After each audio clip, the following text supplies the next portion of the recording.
আচ্ছা, আসছে 6/6 নির্জল একাদশী। এবার দিনটা অনেকে বলছে ভীষণ ভালো দিন। অন্য কোনো একাদশী পালন যদি কেউ না করতে পারেন, তাহলে শুধু একটা একাদশী পালন করলেই সমস্ত একাদশী পালন হয়ে যাবে, এতটাই মাহাত্ম্য রয়েছে এই একাদশীর। আবার অনেকে বলছেন যে এটা এতটাই পাওয়ারফুল যে যদি কোনো মানুষ প্রচুর পাপ করে থাকে তাহলে একাদশী করলে নাকি পাপ স্খলন হয়ে যাবে। আচ্ছা, এইখানেই একটা বক্তব্য রয়েছে।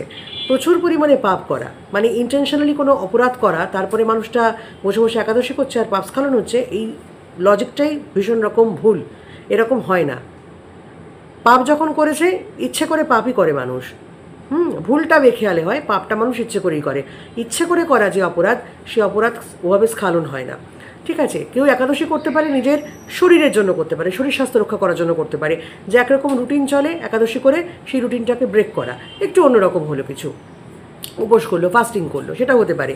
আচ্ছা, আর যারা নিয়মের একাদশী করেন তাদের কথা বলছি না, যারা জল না খেয়ে থাকতে পারেন না বা যাদের প্রচুর ওষুধ চলে এবং যারা প্রচণ্ড ব্যস্ত, তারা যদি এই দিনটা পালন করতে যায় তাহলে সেক্ষেত্রে তাদের করণীয়টা কী? খুব সিম্পল। দেখুন, একাদশী করা বা যে কোনো পুজো করা তার মানে কিন্তু আপনি অসুস্থ হয়ে পড়বেন এমনটা নয়।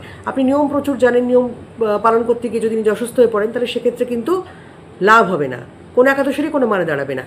তো আপনার করণীয়টা কী?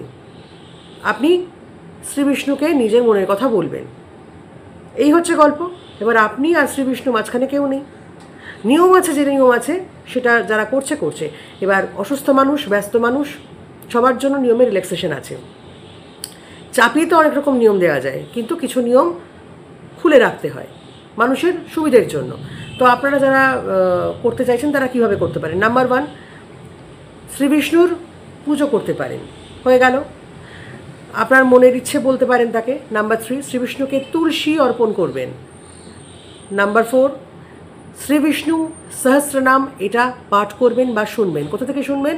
ইউটিউবে রয়েছে, আপনার যার পছন্দ, যারটা পছন্দ আপনি তারটাই শুনতে পারেন, কোনো অসুবিধা নেই।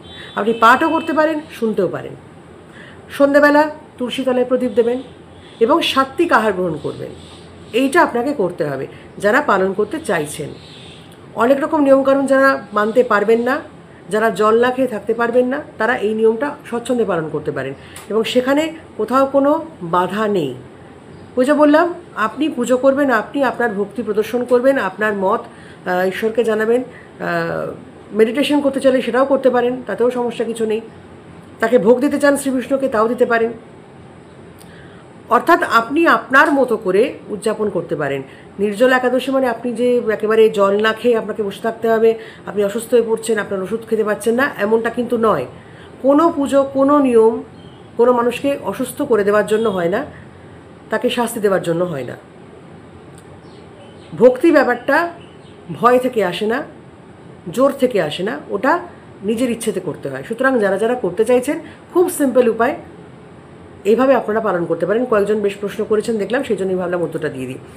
আর সন্ধ্যাবেলা অ্যাজ ইউজুয়াল যেটা আপনারা করতে পারেন, আমি এর আগে বহুবার বলেছি, কর্পূর, লবঙ্গ, চাইলে তেজপাতা দিতে পারেন, যদি না দিতে চান তাহলেও সমস্যা নেই, কিন্তু কর্পূর আর লবঙ্গ দিয়ে গোটা বাড়িতে একটু ধোঁয়া দেবেন।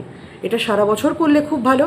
কী হবে এতে? নেগেটিভ এনার্জি কাটে, প্লাস কর্পূরের যে একটা আলাদা গন্ধ রয়েছে, সেই গন্ধ বা লবঙ্গের যে গন্ধটা, তাতে আপনার মাইন্ড রিফ্রেশ করে, ঘরের পরিবেশটা অন্যরকম হয়। অবশ্যই নেগেটিভিটি তো কাটে, নিশ্চয়ই কাটে, এবং সেই সঙ্গে এই বিষয়টা হয়। তো এই সিম্পল কাজ আপনারা করতে পারেন যারা যারা 6 তারিখের নির্জল একাদশী পালন করতে চাইছেন, তাদের উদ্দেশ্যে বললাম। আর এই যে যেটা বললাম কর্পূর এবং লবঙ্গ সারা বাড়িতে দেওয়া, সেটা সারা বছর করতে পারেন, কোথাও অসুবিধে কিছু নেই। ঠিক আছে, তো যারা প্রশ্ন করেছিলেন উত্তরটা হচ্ছে এটা। যারা পালন করতে চান এভাবেও পালন করতে পারেন। ভালো থাকুন।